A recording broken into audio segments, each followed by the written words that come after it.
Hey patent friends, welcome back to another video. So I get a lot of questions from folks about how I became an author, how I wrote and published my book, how I got a literary agent, how I got a publisher. And so I wanted to make this video to kind of describe my process of how I was able to write and publish my book, just to give you folks some inspiration and let you know about my journey, give you some suggestions on how you can take your book maybe from an idea or from where it's written right now and get it published. So stick around, we are starting right now. So for those of you who are new here, my name is Dylan Adams. I'm a patent attorney and author of the best-selling book, Patents Demystified, which is an insider's guide to protecting ideas and inventions used by inventors and entrepreneurs worldwide, including at top universities like Harvard, Stanford, and MIT. You might also recognize me from my appearance on CNBC's hit show, The Profit, with Marcus Lemonis. So this channel is all about patents and startups and intellectual property. So if you're looking for more content like that, be sure to hit the subscribe button and click that little bell icon so you get notifications when new good content comes out. All right, let's go ahead and get right into it. So I'm gonna tell you my journey in getting my book published. And I wanna make it clear that this is not the only way of doing things. There's a lot of different ways to go about getting your book published. You can publish it yourself, you can go directly to a publisher, and my way of getting it done is it should just be an example of one way to do it. So it shouldn't discourage you one way or the other. It just is an example of how I did it. So I'm going to lay out how I was able to get my book published and give you sort of the tips and tricks on what I discovered in all my research and everything that I learned throughout the process. But realize there's a lot of different ways to go about things. So this is just one example of how to publish a book. So for me, it started out with the idea that I really wanted to publish a book. And at first I had no idea what I wanted to do. I thought about all sorts of crazy stuff. But in doing my research, I found that the books that are more likely to be published are ones where people are going to find you to be some sort of subject matter expert. And you're going to be able to get a literary agent a lot easier, and you're going to be able to get a publisher a lot easier if the person is going to look at your pitch and say, hey, well, you know, this person, they have a platform or they're an expert in this field. Why should you be listening to this person? Okay, so for me, I know patents. I've been doing patents for years and years and years. It's something that, you know, I would say that I'm an expert in. And so it made a lot of sense for me to write a book about patents. Okay, so the first thing to realize is it makes a big difference whether you have a fiction or a nonfiction book. With fiction books, you actually have to write the whole book. It has to be totally polished, and that's when you're actually going to either publish it yourself, get in front of literary agents, or put it in front of a publisher.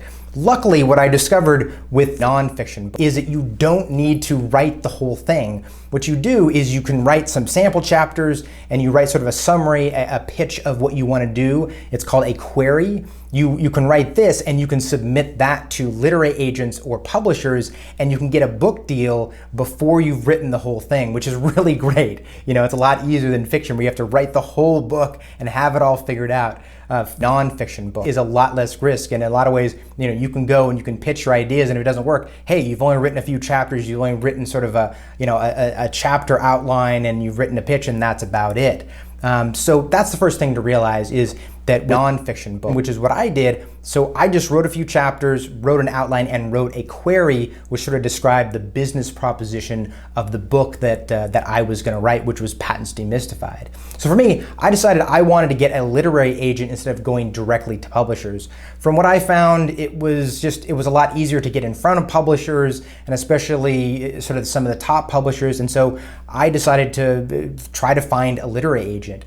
And here's my suggestion with finding literary agents is you have to be very specific with the people that you reach out to. One, compile a huge list of folks, and there's a lot of good resources. I'll leave some of those down in the description below, but compile a big list of literary agents that are out there and find ones that are going to be appropriate for your specific book. One, again, it's going to be fiction versus nonfiction. Literary agents don't just do everything. They focused on, typically it's going to be fiction or nonfiction, and even within those genres, they're going to focus on very specific books. And that's a big mistake that a lot of people make, is that they send their book pitch to one literary agent and it's completely wrong, and then maybe they don't get a response, or they get a no response. They think, oh my gosh, well, you know, I'm worthless, my book sucks, you know, I'm just going to give up on this. And I would say absolutely don't do that. So the first thing is find literary agents who are going to be in the niche that your book is in. And here's what I did. So I compiled a list of about 100 literary agents that seemed like a good fit,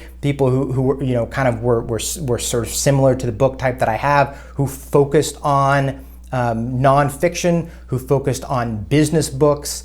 And so then I narrowed it down to a top 20 folks, okay? That's what I did. I narrowed it down to 20 literary agents, and then I picked a first 5 that I was going to contact. And I did that based off of sort of a, you know, a personal ranking system. It's like, you know, who seems like they're a good fit, you know, who seems like they have the ability to get this to the right publishers, things like that. And so I sent my query that I had, again, that's going to be the materials of a couple sample chapters, you know, what the chapters are going to be, and then the business pitch for the book. I sent that to my top 5 literary agents based on fit. And actually I got responses from 2 out of the 5 really quickly, who wanted to give me a deal, and then other people, it took them a while, but I'd already signed a deal with them.